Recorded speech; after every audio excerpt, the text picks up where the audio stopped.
Hi, I'm Max Keiser. This is the Keiser Report.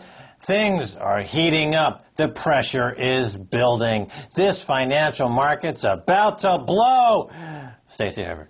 Max Keiser. Yes. Before we get into Jamie Dimon's tirade, we have to look at this poster from Singapore.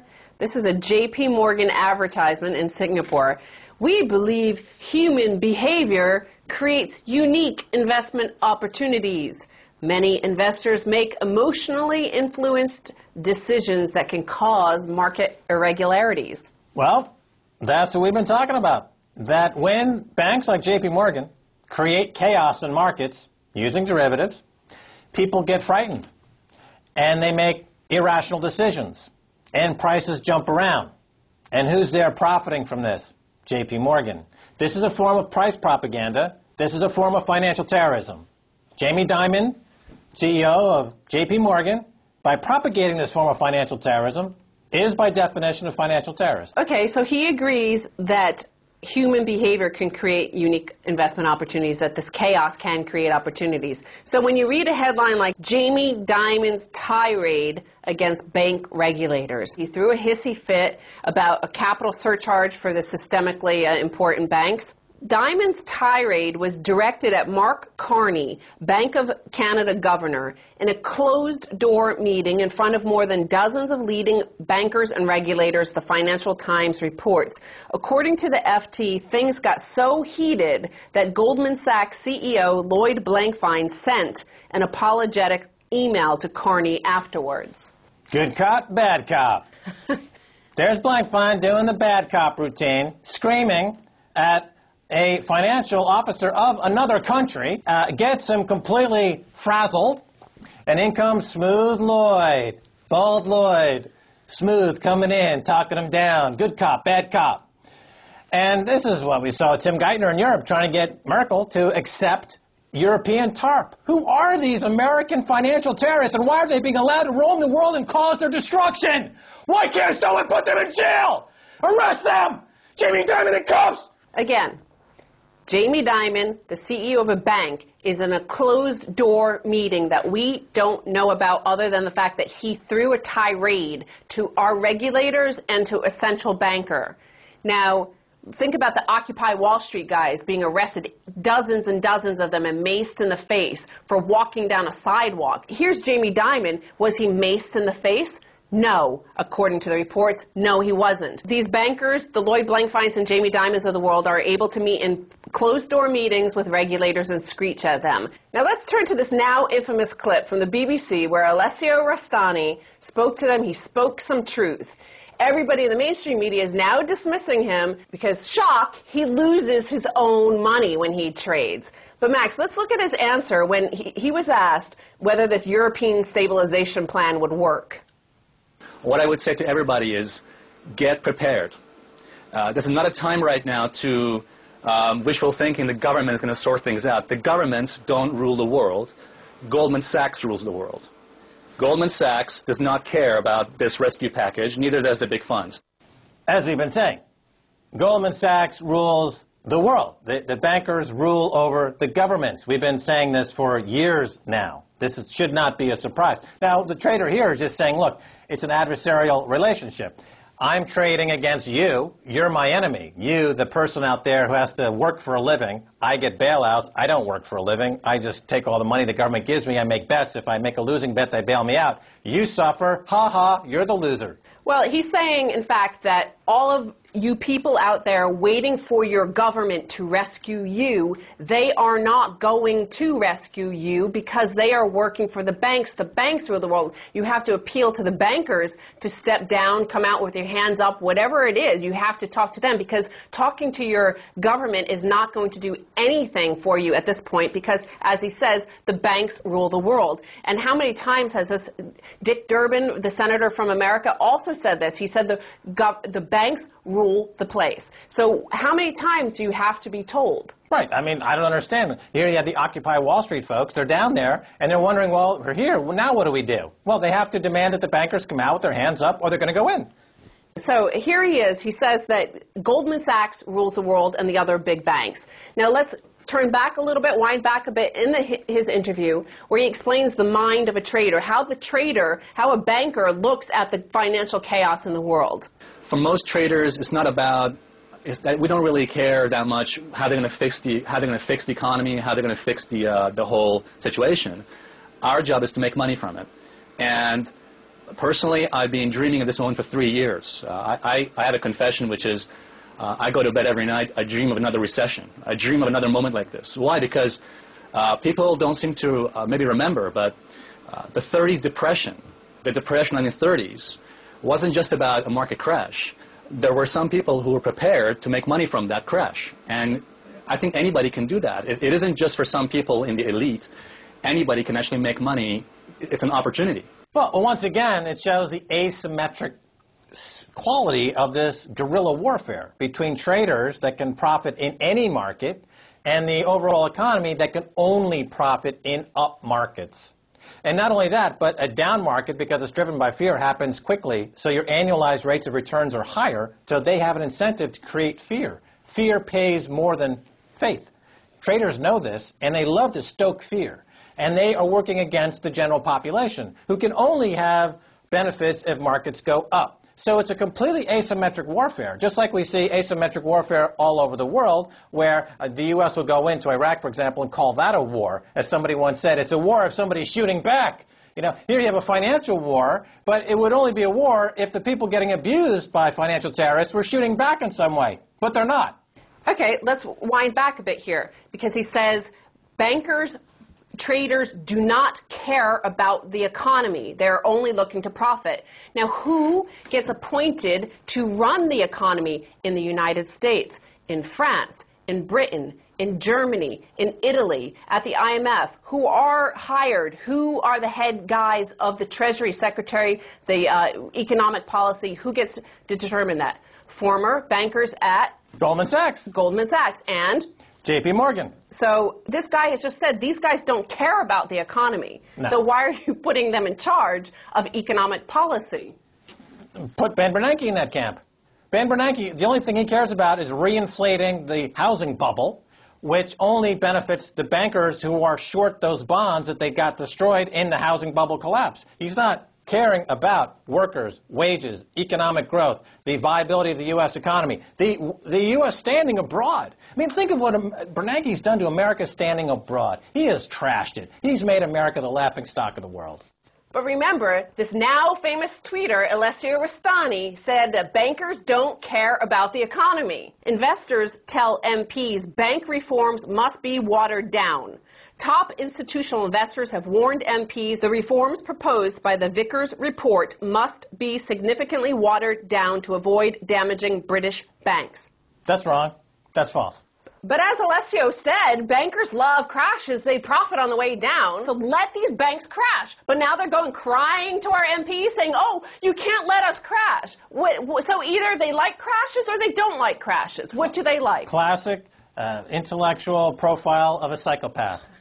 They are two-faced. They serve two masters simultaneously. And they go to the regulators saying we don't want to crash, and they hope to get mollycoddled by regulators like, oh, we'll have to fire a few bankers, and then who will buy our yachts? In the back room, they're committing acts of financial terrorism, trashing themselves as a suicide banker, worse than any jihadi. The warning, which in effect was a demand for a radical U-turn from the government, was made at a secret meeting between leading investors and members of the Treasury Select Committee last week in the UK. Again, secret meetings. These bankers get to have face-to-face meetings with our representatives and threaten them. They threaten them with tirades. They shout in their face, and they are never maced. No, where is Nick Clegg in all this? Shouldn't he be carrying some pepper spray next time he meets one of these bankers from the city? What about Vince Cable? Vince Cable said it's a financial war. So what is he going into these meetings without any pepper spray to spray in their frigging face? How come Vince Cable's not pepper spraying these bankers? Why is Vince Cable not bringing pepper spray into these meetings? Why is Vince Cable not bringing pepper spray into these meetings? What else? Well, one senior investor said, quote, "The banks are trading at half their book value, and if we're ever going to get our money back, the return on equity has got to be higher. This is not going to happen under the provisions laid out, i.e. higher capital reserve requirements." There's no book value. This investor thinks, well, there's some great deal there. Why doesn't he just buy the whole bank and then break it up and make it like twice as money? Because they've got 30 times their capitalization in liabilities on their balance sheet, and the breakup value is a negative 5,000%. This is what the problem is around the world. This is why the IMF has to bail out the banks, but the IMF is broke because they're made up of banks, and they need a bailout from another series of banks who, by the way, need a bailout from another series of banks. You go round and round in this Mobius strip, a carousel of debt, musical chairs, and then once in a while, oh, well, Lehman's gone, then a Bear Stearns is gone. Now they're going to go after a big guy. You know, God, please make JP Morgan go away in this next musical chairs roundup. We want to get rid of these terrorists, please, please. Okay, Max, remember at the top of the show we showed you a poster from JP Morgan to tell you that they signal to each other what the game is. Here's a signal, a headline from January of 2011, earlier this year, what we covered. It's from Davos. World needs $100 trillion more credit, says World Economic Forum. This is where all these guys, the Lloyd Blankfeins and Jamie Dimons of the world meet, and they say we need $100 trillion more dollars. Chutzpah. Let's see about what they're doing to put that plan into action. Multi-trillion grand plan to save the Eurozone is being prepared. So European officials are, of course, planning a 2 trillion or 3 trillion or 4 trillion euro bailout. We don't know. It changes all the time. But they need to rescue the Euro system by November 4th, before Cannes. Before Cannes. Because the price of hookers goes up on November 4th. It's the winter rates. But listen, $100 trillion is the real number. And because that's what it's going to take to recapitalize the world's bank. But of course that means every single currency must be recalibrated, and just about every single country in the world loses its sovereignty, and you've got an oligarch of global bankers running the show, and that's the new world order. Okay, well, let's move back to the story here, because let's see how this plan is going to work. They're saying, first, the Europe's banks would have to be recapitalized with many tens of billions of euros to reassure markets that a Greek or Portuguese default will not upset the system. And then if the banks are unable to raise that money, those tens of billions, on the private market, they said, well, they'll either go to the taxpayer or the European Financial Stability Facility, right? The second leg of the plan is to bolster the EFSF, because apparently that doesn't have the money to bail out the banks that they say this cunning plan relies on. Right, so they've got both foot on both sides of a teeter-totter. They're balancing back and forth, juggling water balloons while being shot at by a BB gun held by a psychopath and claiming that's economic policy. All right, Stacy Herbert, thanks so much for being on the Keiser Report. Thank you, Max. That's going to do it for this half, but stay there. Much more coming your way. Don't go away.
Hi, welcome back to the Keiser Report. Time now to go to Los Angeles and talk with former Goldman Sachs and Bear Stearns banker Nomi Prins. Nomi is author of several financial crash books, both nonfiction and now fiction, with her latest, the 1929 crash novel, Black Tuesday. Nomi Prins, welcome back to the Keiser Report. Thank you, Max. All right, Nomi Prins, your novel is about the Great Depression. Are we in another Great Depression? And if so, are the central banks, the G20, IMF, World Bank leaders making it worse? I believe we are in a second Great Depression, so let me get that out first. I'd written about why we were in that and coming into that, and it takes a pillage. And doing the research for this novel and just watching everything that's happening around us every day, it becomes more and more clear that our global economy is in a depression. And the world leaders are doing absolutely nothing to try and understand exactly why. And instead, it's sort of like there's a mold in the walls of the global economy, and they keep sort of repainting over the walls as opposed to getting in there and figuring out what caused the mold to begin with. And so it continues to rot from the inside out. And you have all these bailout measures and conversations about bailout measures in return for austerity, in return for, waiting until the next bailout measure is discussed without actually looking at the internal causes of the rot within the banking system. Yeah, let's examine that list here for a second. Central banks, the G20, IMF, World Bank, all of those entities are effectively on the same side of the table. They're all bankers helping bankers. There's nobody actually whose interests lie with those who are being victimized by these bankers. Is that true? Well, that's true. Take a look at Greece, for example, which none of these people, these leaders, seems to have really done besides for the conversations about bailouts versus austerity measures and whether it's going to default or not default, and it can't default because we're going to bail out, and all these conversations that are going on. If you take a look at the actual reports of their conditions from even the last annual report for the National Bank of Greece, for example, there is a very clear discussion about how their mortgage loans, for example, have deteriorated. Their positions in what they purchased in terms of U.S.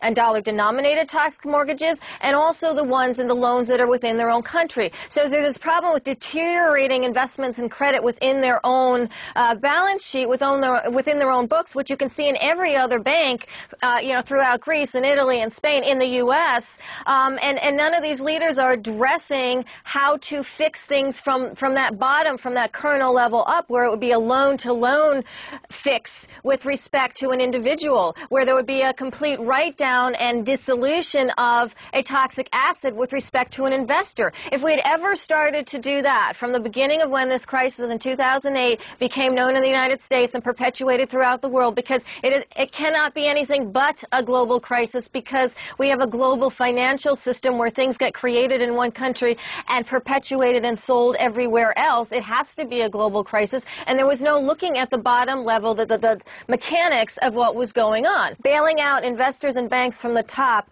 does not help fix what is the foundation of the problem at the bottom, and it can't and it won't. All right, Nomi Prins, we just played an interview with a banker in London that's making the rounds on YouTube right now. It's gone viral. The banker says, quote, governments don't rule the world. Goldman Sachs rules the world. Now, as a former managing director at Goldman Sachs yourself, your thoughts?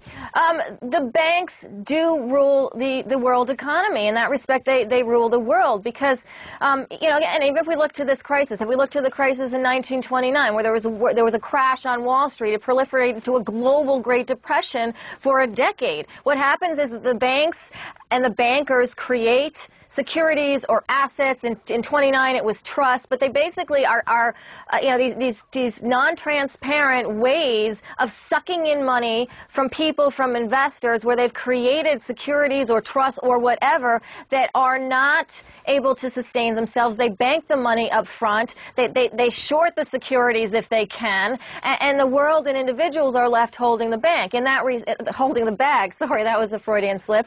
And the bankers have at this point made their money, collected their fees, created these assets, created these securities, and are out, where the rest of the world is left holding all of the deterioration that has a much longer life than the moment in time where a Goldman Sachs banker came up with a new security and sold it throughout, U.S. pension funds, municipalities, towns in Norway, towns in Iceland, banks in Greece, and they're out and they've made their bonuses and they're done. And that is how bankers continue to control the global economy, and global leaders, like we were just discussing, are enabling and oblivious, or both, probably enabling, and it continues.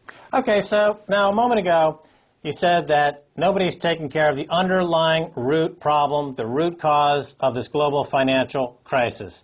We can now say without any misgivings that the root cause, the root problem, is fraud. Now, that fraud is not being addressed by the regulatory commissions, the SEC, the other various regulatory agencies. So if they're not going to take care of the fraud, and at what point in the socio-economic political chain of command is there a backstop against this? In other words, we know Bernanke is a fraud. We know Geithner's a fraud. It appears as though Barack Obama is a fraud.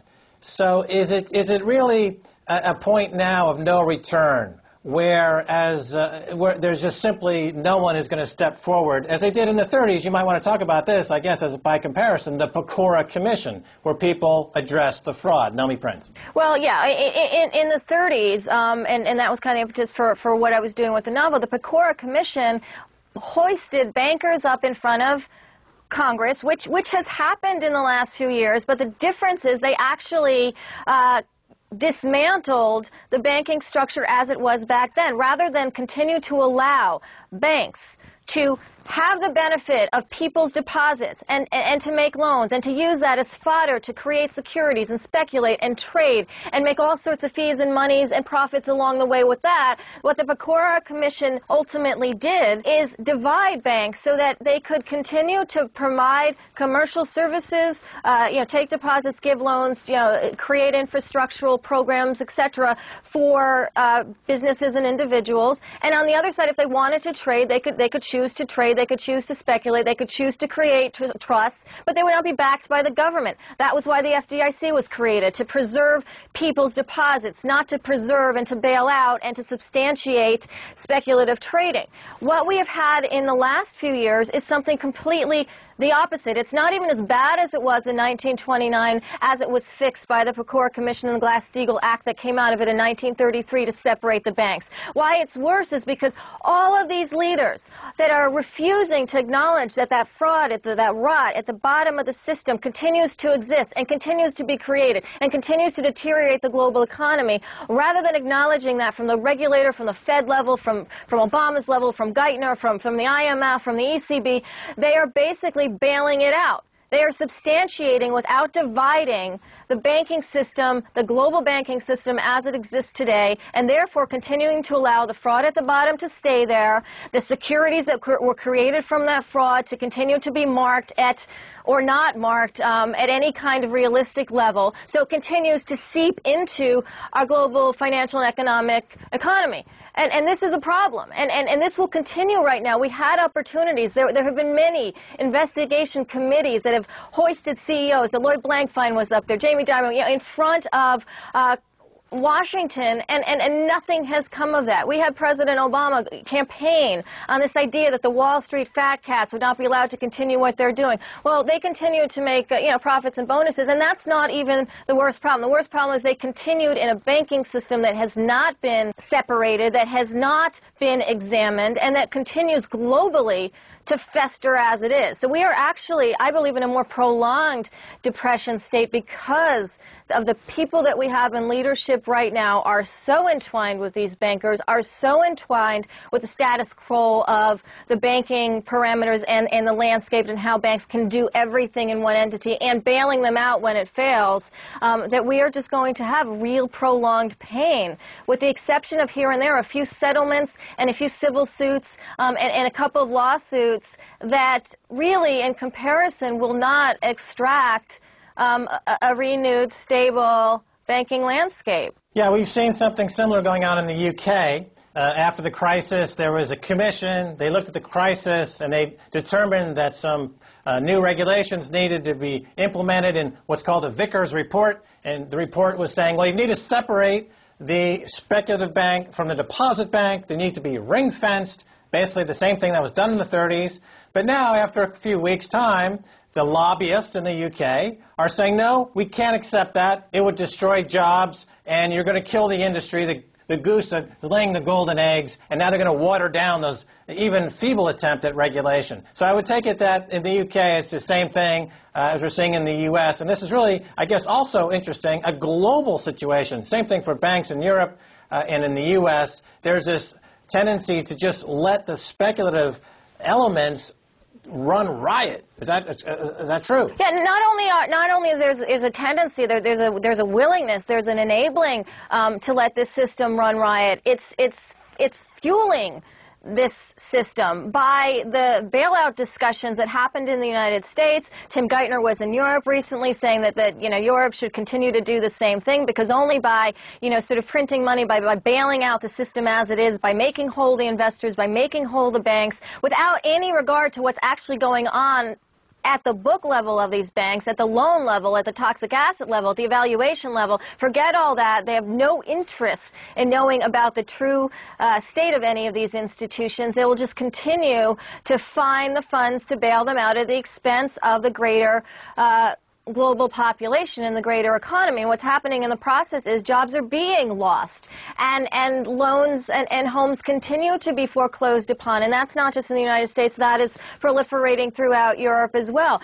There's a deterioration of all sorts of individual versus bank credit agreements, because the jobs aren't coming, because there isn't a stable surrounding economy for people to use to up their living standard and to have any sort of comfort or confidence or stability. That's just not happening. And leaders, they might spout this. You might have a commission here and there. It might get in the papers for a day or two. But in terms of fundamentally addressing these problems rather than speaking about them, they are not doing that. And instead, they are just making it worse by throwing the fuel of bailout money to these fires and not changing structurally, globally, these banks, and listening to this notion, accepting and enabling the notion that banks have to stay as they are, because otherwise jobs will get lost. Well, we have lost millions of jobs throughout the world. We have lost standard of living throughout the world. We have 25% or more unemployment among the youth of the world. Having banks remain as they are and being bailed out has done zero